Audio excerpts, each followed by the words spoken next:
Change होण्यासाठी तुम्हाला मानसिक कष्ट घ्यावे लागणार आहेत. कारण तुमची बॉडी आणि मन पास्ट कंडिशन्समध्ये अडकून पडलेले आहेत आणि तिला फक्त प्रिडिक्टेबल भूतकाळातच माहीत आहे.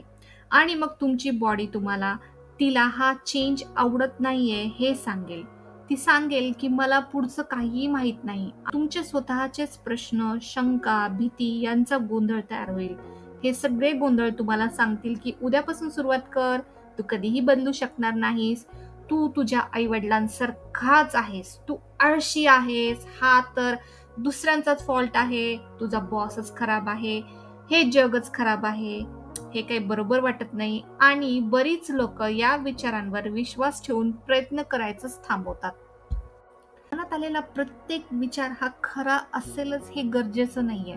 त्यामुळे तुम्ही जास्ती शरीराचं किंवा मनाचं ऐकत बसू नका. तुम्हाला जे हवंय त्यावरच विचार करत राहा.